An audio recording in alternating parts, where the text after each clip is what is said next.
Well, we've now come to what I think is probably the most special part of our day here today. Gloria Schuck was a beloved educator and mentor whose 40-year legacy inspired generations of students to embrace both the science and art of management and leadership. Dr. Schuck taught managing the real estate company for 15 years before creating leadership in the real estate industry, which she taught for the next 23 years. Her leadership course became a cornerstone of the MSRED program, rooted in continuous learning and personal growth. Through reflection, inquiry, and self-directed learning, Gloria helps students deepen their understanding of leadership, engage with industry leaders, and shape their own visions and values. The outpouring of testimonials following her retirement, and especially after her passing on December 25th, 2024, has been truly extraordinary. I encourage you to visit the CRE website to read these moving tributes of Gloria. Today's panel honors Gloria's remarkable contributions and the leadership she exemplified throughout her time at MIT. The discussion will be led by Erin O'Boyle, founder and managing partner of Harvest Capital Partners. And I must give Erin a shout out for her energy for the class of '85, just doing a superb job. Joining Erin on the panel right next to Erin is Kathy McNeil. Kathy is a principal at Millennium Partners in Boston. Next to Kathy is Kristen Blunt, an executive vice president and partner at Colliers. And next to Kristen is Christina Maccarelli, senior investment officer with Mass Prim. And last but not least, Lisa McCard, who everybody's gotten to know already. So It's me again. take it away, Erin. Thank you. I hope this is working. Okay, it is. Hello, everyone. I'm Erin O'Boyle, as Denise said, and in the class of 1985. And I'm really excited to be moderating this great panel. I want to add a little bit to the tribute that Denise outlined with a quote from one of Gloria's students who said, "Gloria challenged us to take an unflinching look inwards, to find our values, to be vulnerable, to see what truly matters, and most importantly, listen."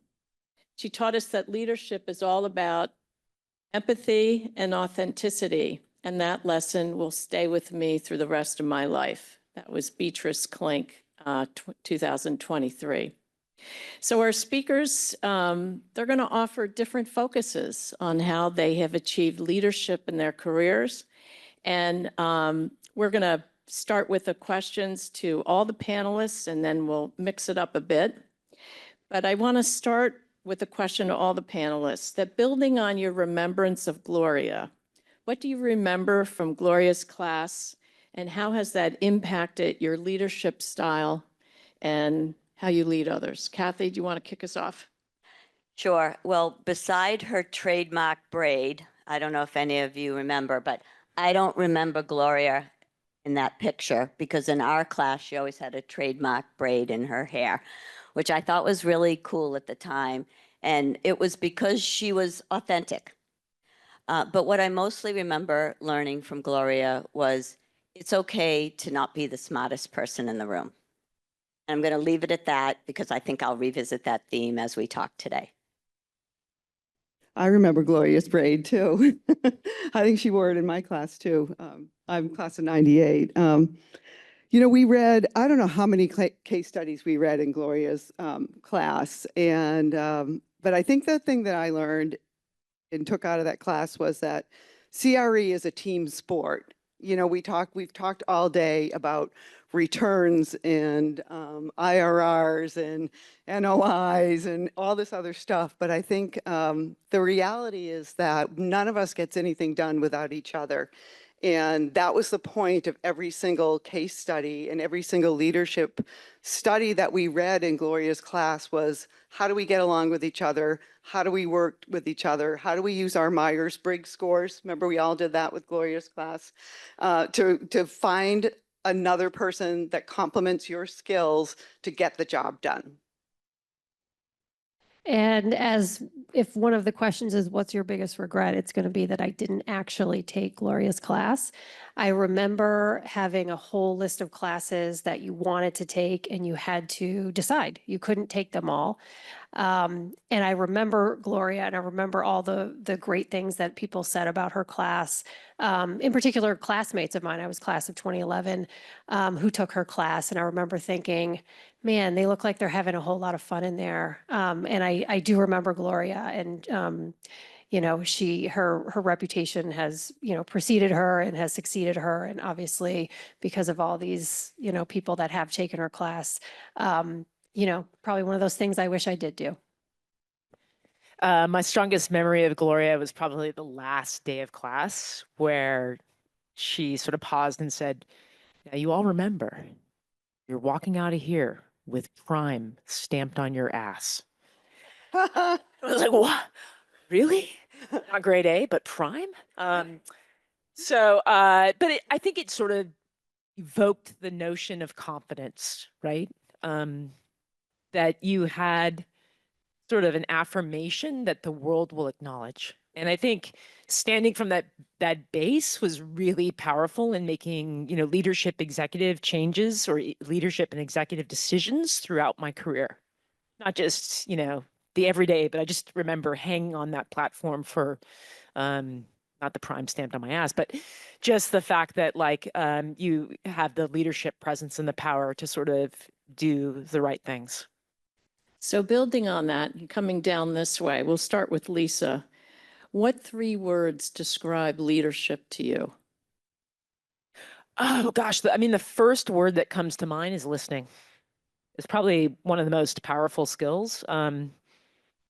Because if you just sort of have the fortitude to just listen and not speak, I think we have a tendency to sort of speak first, but this notion of listening, and this listening isn't just with your ears, it's with your eyes, it's with your energy in the room. That's sort of a key thing. The second thing that comes to mind is curiosity, like just the curiosity about others, about situations, why that is happening. I got to tell you, you know, ChatGPT, I use Claude, but is just insatiable for my curiosity. So I have a way too much for that.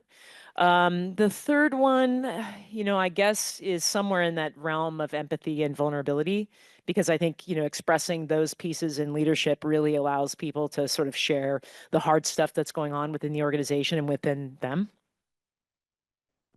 I would say the 3 words, I think the first one is patient. I think if you're trying to effectuate change or implement a decision, it often comes in small doses. And I think you have to be patient to not give up as you try to effectuate that change, whatever it may be. And I think the other 2, strength and flexibility. I think you have to have strength and conviction in your ideas, and you have to have confidence in that. But at the same time, you can't be so steadfast and stubborn in those beliefs that you're not willing to hear the perspectives of others around you. So you need that flexibility to be able to modify those decisions when needed.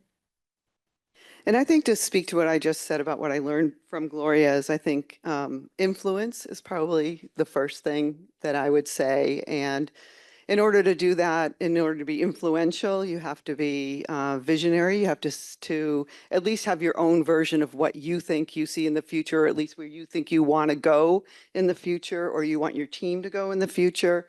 And I think you have to see your path with sort of empathy and integrity.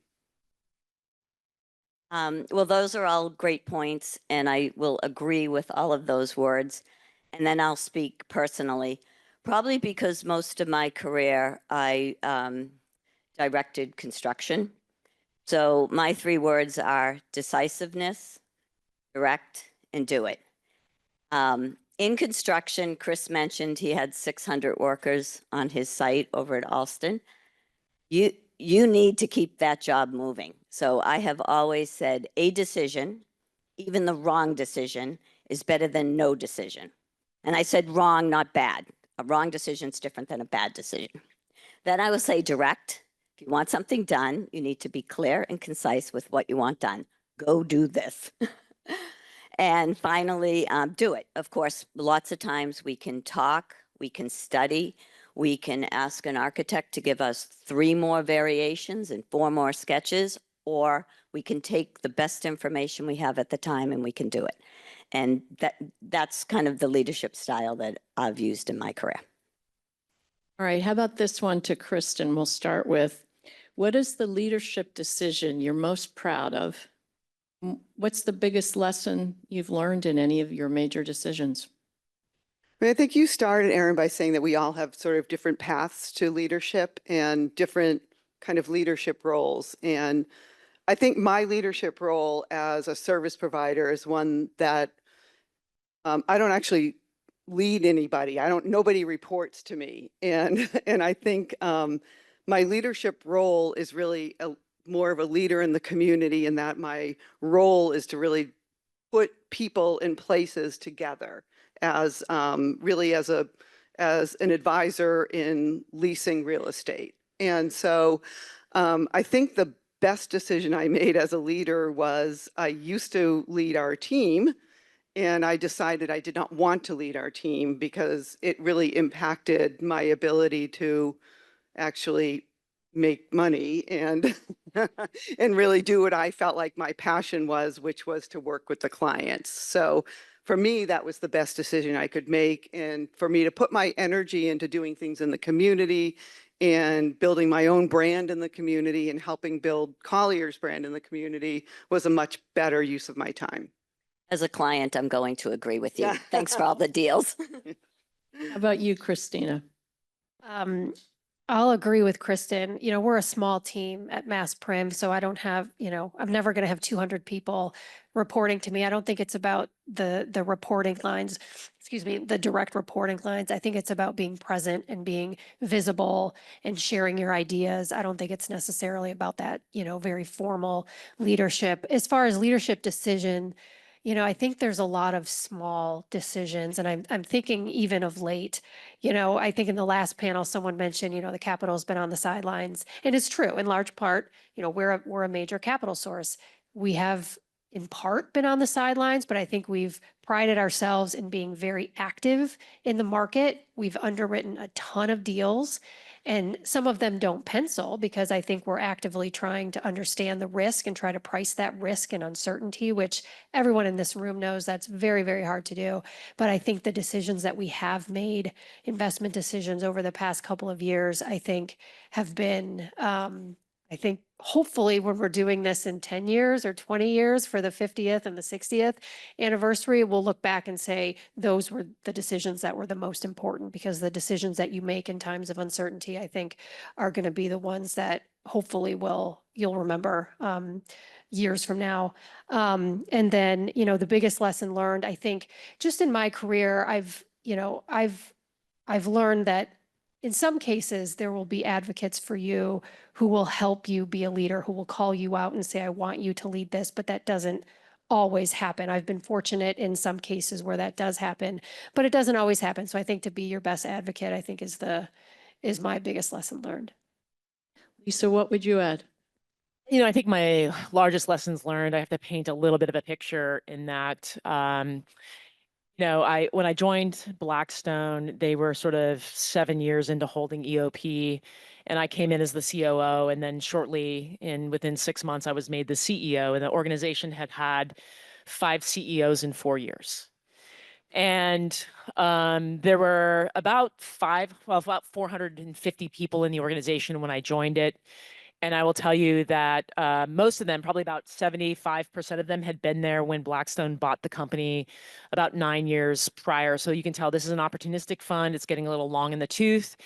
And all those people were told, like within the first year that Blackstone bought them, hey, you have a job for a little while, but ultimately we're going to sell you off and then you don't have a job.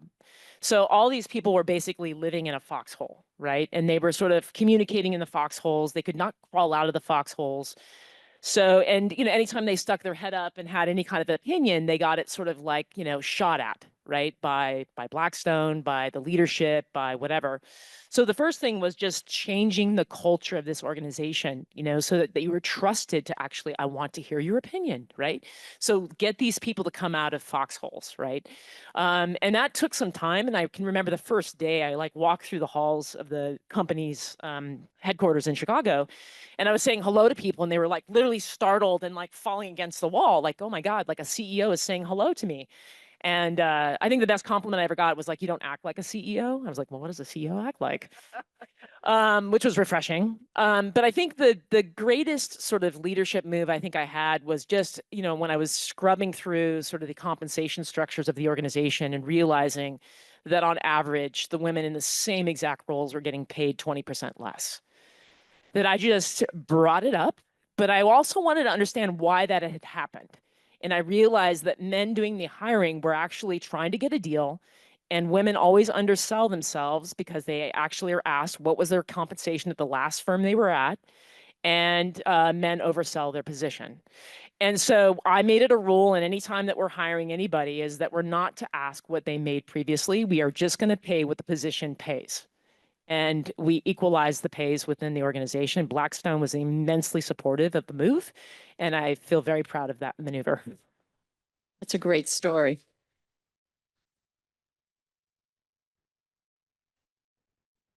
So here's a question maybe to talk a little bit about the continuum of your leadership from your earlier part of your careers to where you are today. So starting with Kathy, how did you navigate the power structures and the organization earlier in your career versus later in your career when you were formally established as a leader? I think, first of all, growing into the leadership position is important. And I remember often filling the gap. So if there was something that needed to be done, I was always, yes, I'll do it. I have no idea how to do it, but I'll find somebody to help and I'll do it.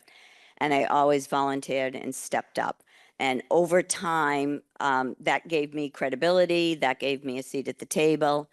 And as time went on, I was able to not be so much of a yes person. And sometimes I could even say, no, wait, let's try something different, or let's try try a different avenue. A lot of that is just plain maturity, growing up, gaining confidence. And then for me, a lot of it was also realizing that I had value. You know, you mentioned the 20% less, you mentioned underselling yourself. I definitely undersold myself. And as my leadership style was recognized and developed, and proven, I mean, I had at that point built a few buildings successfully, and you were able to just be able to speak up more and to voice an opinion that wasn't always popular. Kristen, what would you say? You know, Kathy, I was actually going to say the same thing and about early in my career, but I wanted to just shout out to you, Erin, because you probably don't remember telling this to me.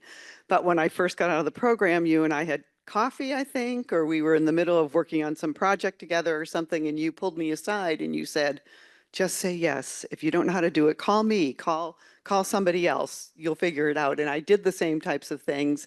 And if there was something I wanted or needed that was outside of the scope of what was, quote, allowed, I would figure out sort of who the stakeholder was and who the decision maker was. And I would go straight to that person and say, I want to take this course, or I want to do this, that, or the other thing. And usually they would say yes if I looked them in the eye and asked them if I could take it.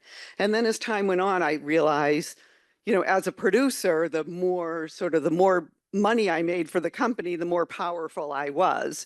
And so instead of thinking about how I could sort of help myself, I was sort of thinking, how could I get other women and get them sort of more visible, and how can, you know, what can I do for other people? And that's sort of where I'm at right now is, you know, instead of using that you know, for myself, I'm trying to figure out how do I use it for other people.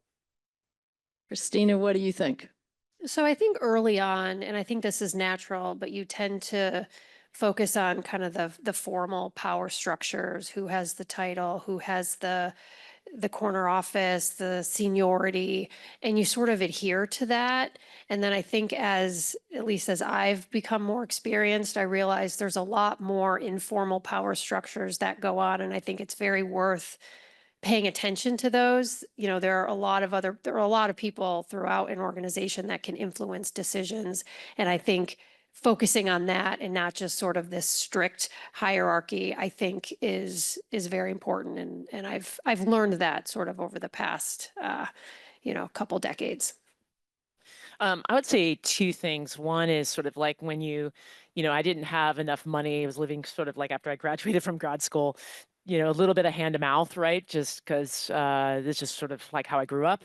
And then until I sort of generated enough wealth where I could basically sort of stand up for what was right. Because I think there were some situations early on in my career where I didn't necessarily believe in the direction that I was being given that I would have liked. In fact, I changed firms a couple of times.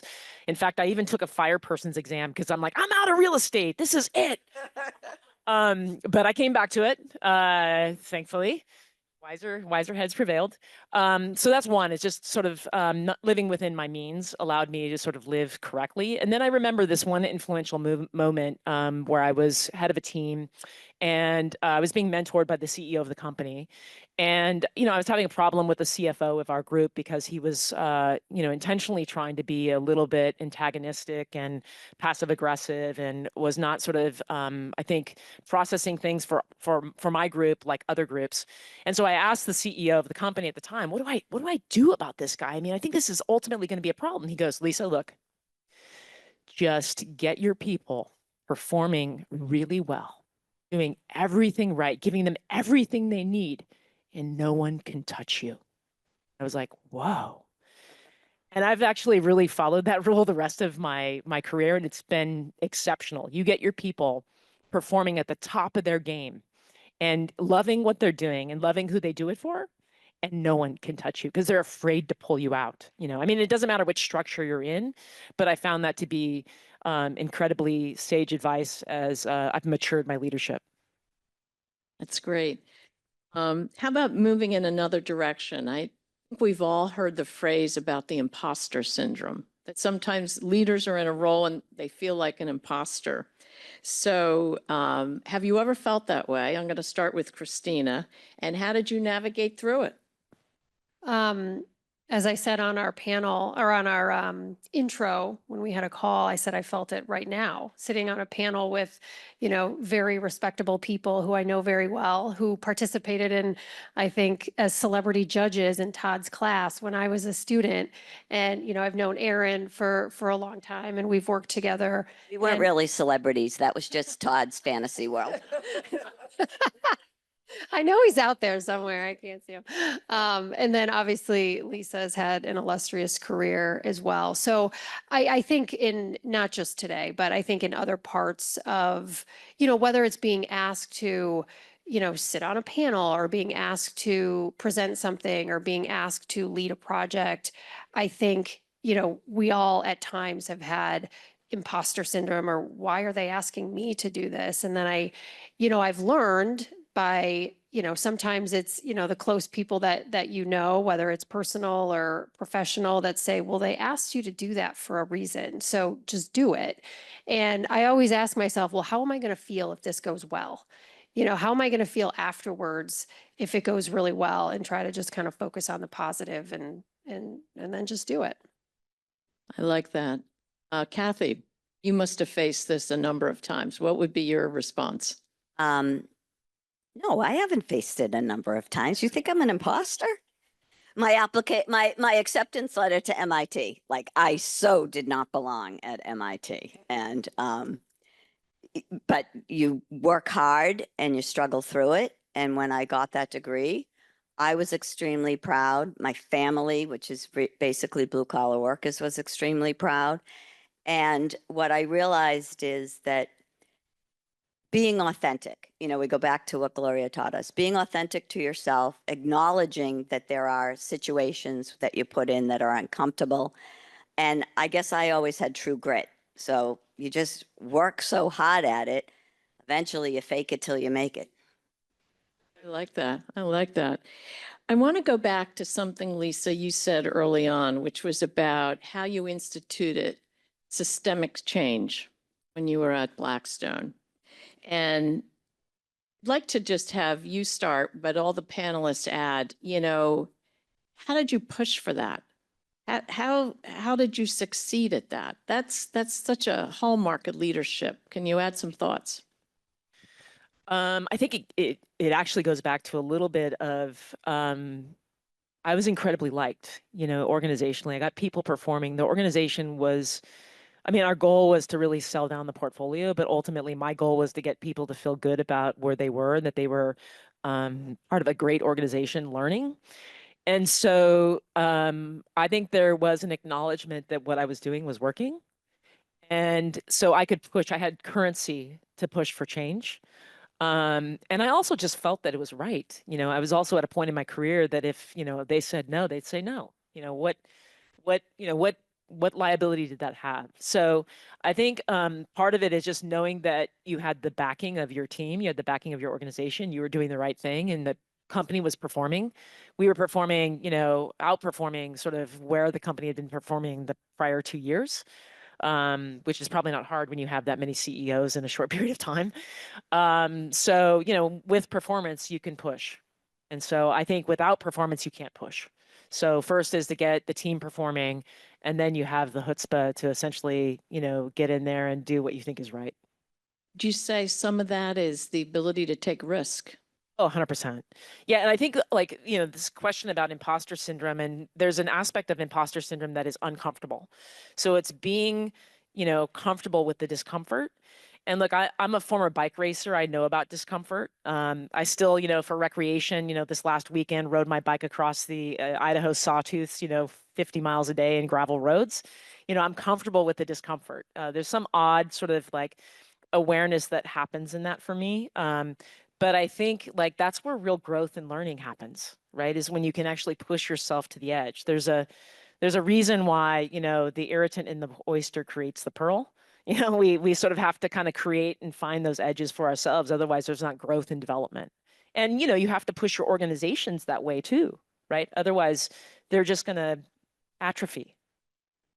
Kathy, Wait, I just have to show her my gravel ride yesterday. That was only 30 miles. I'm admiring you, 50 miles a day in a race. Wow. Couldn't even stay on my bike for 30. All right.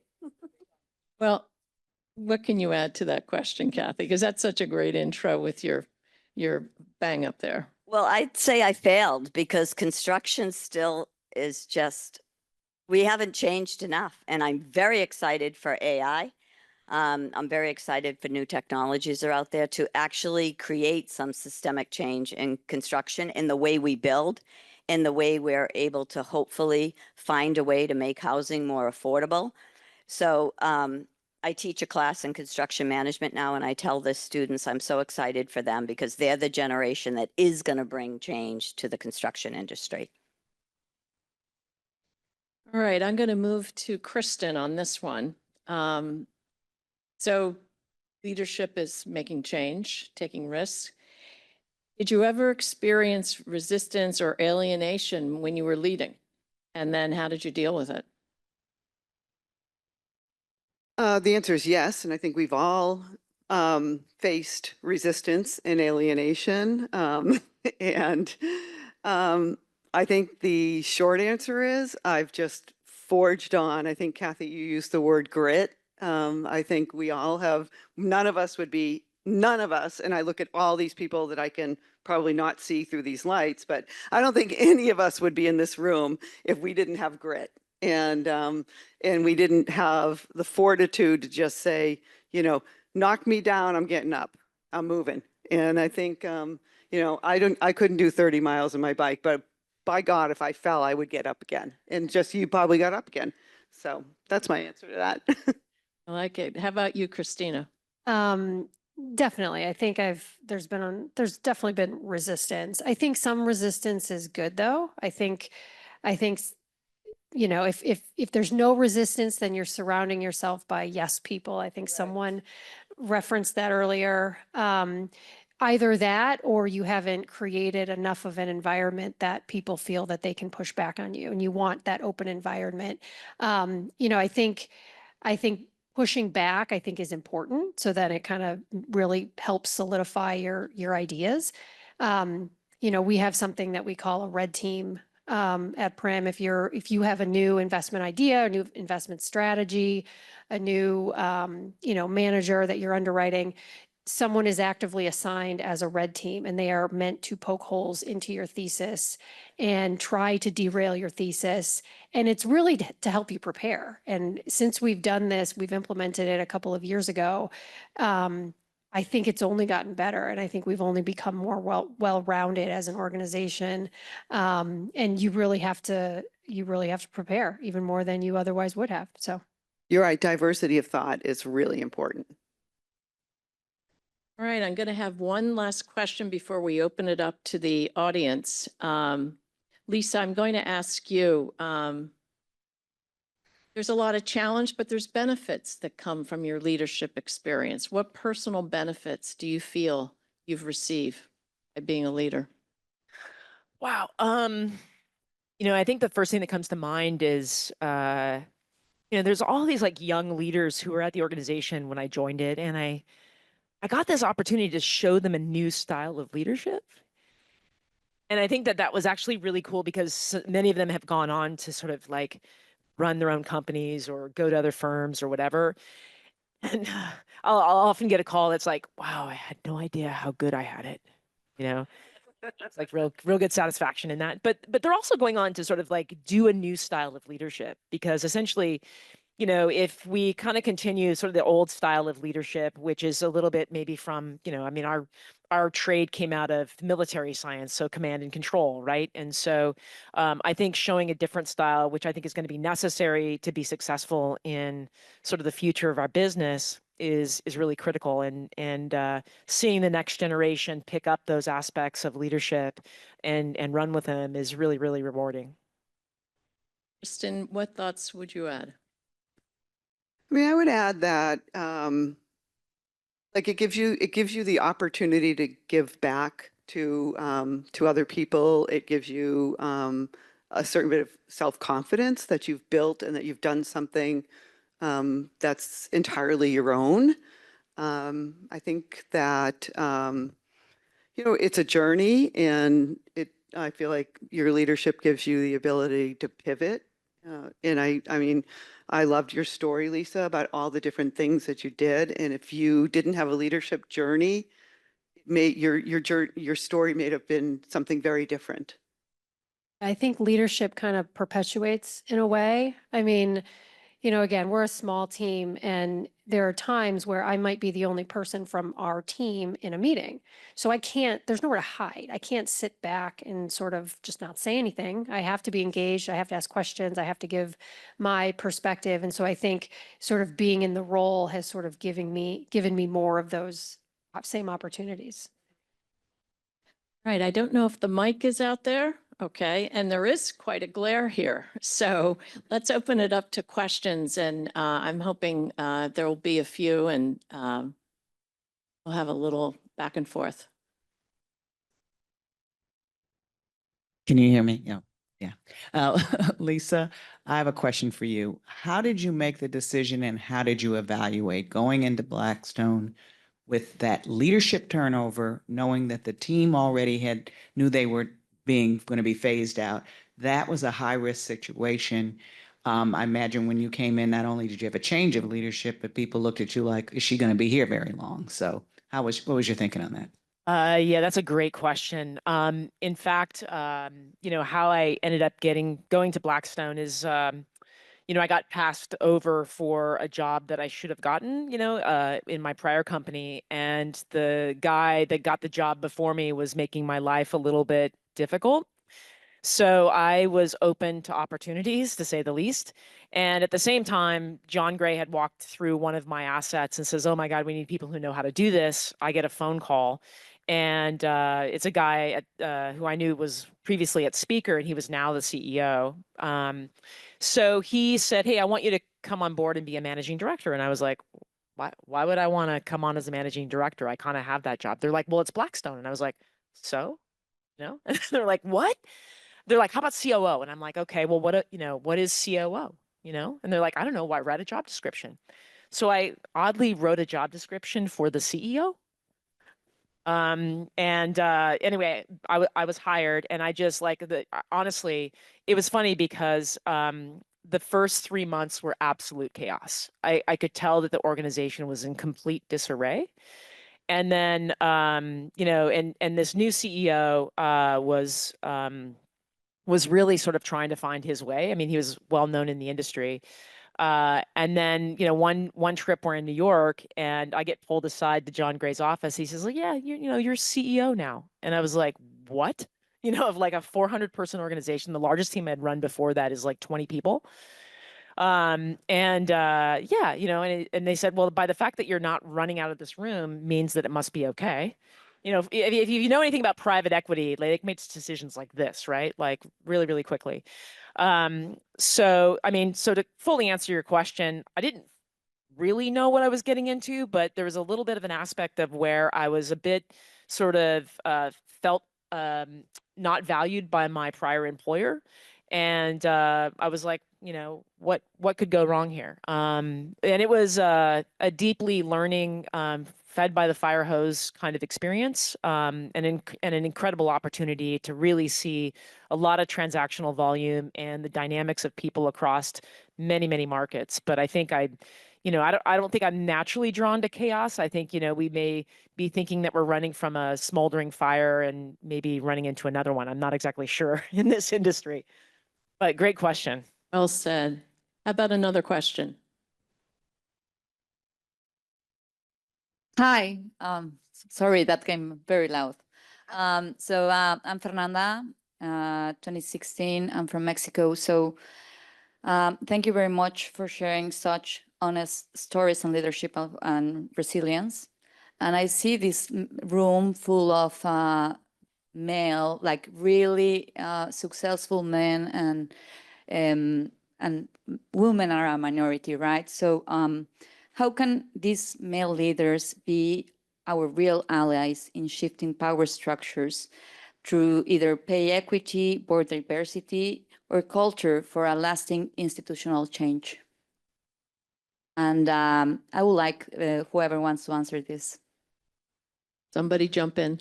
I think, what I would say is that what we've noticed more and more is that, the customers in whichever asset class we're dealing with is having greater and greater diversity. And what I found is that the greater diversity that I bring into the room and have an open dialogue, the more creative the answers are. And so my advocacy has been, which I think is not dissimilar to others, is that, diversity of academic backgrounds, diversity of, skin types, genders, whatever, you start to really get to think about a problem in a bunch of different ways. And I think, that is sort of what I think really savvy leaders have discovered and understand. I firmly believe that. I've continued to have diverse ages. Young people teach me, and I'm open to sort of young people teaching me and other people teaching me all the time. I'm a constant life learner. And I think, in this business, it's going to change a lot. We're going to see a lot. I think we're going to see a lot of changes over the next 5 to 7 years. And I want to have at my side, at least a diversity of opinions and viewpoints that are looking at it. Is there any other questions?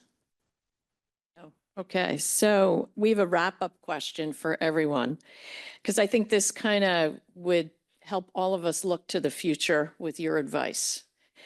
What advice would you give your 25-year-old self? And what advice would you give the next generation of female leaders? We'll start with Kathy. Ask for what you need. On Bill Wheaton's chart, I was the 75-minute commute. And when you're working a construction project that can really be long, long days. I finally spoke up one day and said, I really need an apartment in Boston, preferably in Millennium Tower, because I like their amenities.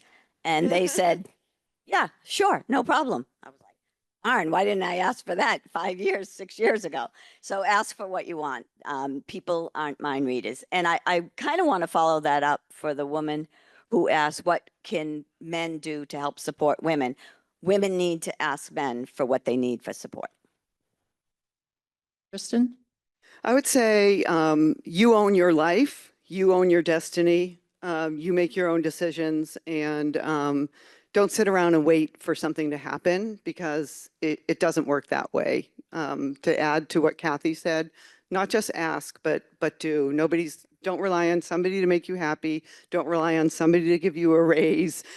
Just go for it and live your life. I would say speak up. I feel like when I look back on my, 20-year-old, 25-year-old self, there were so many times where I knew an answer or I had a perspective. And again, back to sort of the power structures, right? I felt like, oh, well, I'm not in a position to say something because I'm not there yet. And I think that is sort of out the window. I think if you have a perspective, you have a voice, you should be given that airtime. And I think, again, to Fernanda's question, I think actively giving other people voices, I think that's going to be the best way to sort of create this diversity of thought that we're looking for in the entire industry. I would tell my 25-year-old self, don't join the fire department. And then I think I'd tell other people is just be tenacious. Deals are won with tenacity. Relationships are held together with your tenacious goodwill, good spirit, acts of kindness. So I think tenacity. I think that's a perfect way to end the panel. Thank you. This has been a great afternoon.